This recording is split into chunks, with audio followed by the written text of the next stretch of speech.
A panic attack is a sudden and intense surge of anxiety and fear. Some people experience it in response to certain triggers in the environment, such as getting on an elevator, flying on a plane, or maybe in a crowded social situation.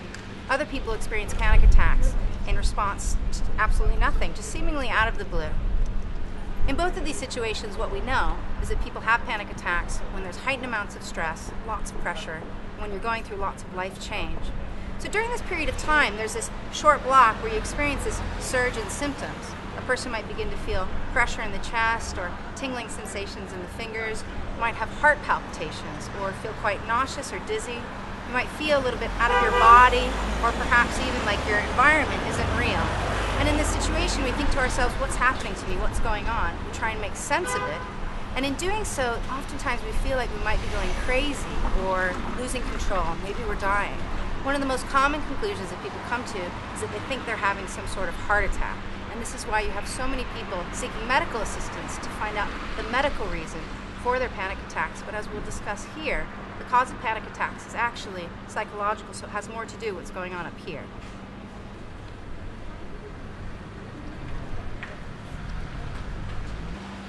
In order to understand why we have panic attacks, you have to understand a little bit about how the brain works. The brain is essentially constantly adapting and evolving to our surroundings and trying to help us. So what happens is our brains want to keep us alive.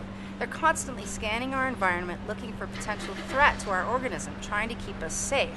And what happens when the brain detects a threat in the environment, it releases a lot of chemicals in the brain, one of those being norepinephrine, which is almost like a human-produced speed, for lack of a better term.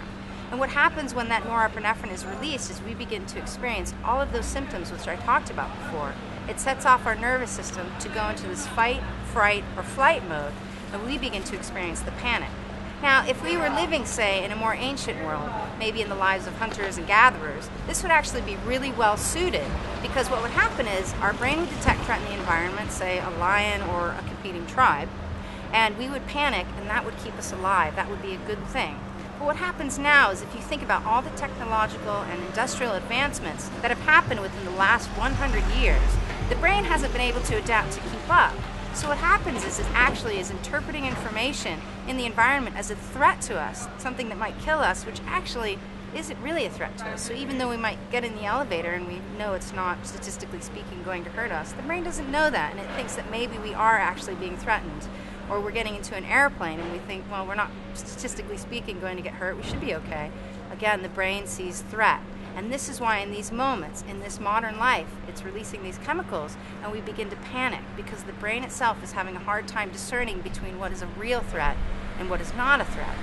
Now on top of this, what's interesting is that once we experience one panic attack, we become very fearful of having another because it's so intensely uncomfortable. And because of that, the brain scanning the environment, it's also sort of listening to the body. So if your heart rate tends to increase because maybe you had a cup of coffee or you're brushing your teeth and you feel a little bit of a gag reflex here, the brain sort of hones in on these sorts of things going on in the body and thinks, is something wrong? Is there some sort of threat? We've had this before and it was bad. And then on top of it, we start thinking, oh my goodness, I'm going to have another panic attack. This is going to be terrible. It's going to happen. And the combination of all these things together actually make it happen. And we experience the panic attack.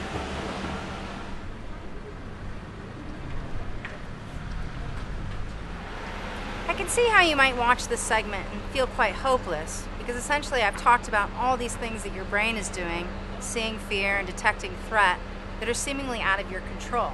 So it might feel like, well, these are things my brain is doing, what can I possibly do about it? But the truth is that clinical practice and research tell us that there's actually a lot that you can do. Now, there are several different types of therapy which have proven to be effective in helping people recover from panic attacks. One is called cognitive behavioral therapy, or CBT, and the others are the mindfulness-based therapies, such as mindfulness-based stress reduction, or MBSR, and the other one is acceptance and commitment therapy, or ACT. Now these types of therapy essentially have different ways of addressing the way that we think and act in our world. And by addressing the way that we think and act about things, especially our psychological experiences, it can have a profound effect on your symptoms and your mental health well-being. Other options tend to be medication management or taking medication in order to manage your panic attacks. And a lot of people are a little bit averse to this. They don't want to take medication to address psychological issues. Certainly that will be a personal decision. If you did choose to take medication, the typical medication that is prescribed are antidepressants, specifically a group of medication called SSRIs. And you might wonder, well, why would I be taking an antidepressant to address anxiety? One reason is because anxiety and depression tend to come together. And another reason is because a lot of the chemicals that SSRIs help with are the same chemicals in the brain that have to do with having anxiety. Other types of medication that people prescribe are benzodiazepines, which is essentially an anti-anxiety agent, and another one still is a beta blocker. Now, apart from this, you'll have to figure out what feels right for you. And if you want to just take the first steps in addressing your panic attacks, then one thing you can do is maybe purchase a book that has to do with cognitive behavioral therapy and addressing panic attacks, or mindfulness and panic attacks. If you feel, however, that you need more information, please do speak to your GP or a mental health professional so that you can start addressing these issues as soon as possible and attain your mental health well-being. Hi, I'm Dr. Siri Harrison with City Psychology Group. Thank you for watching today.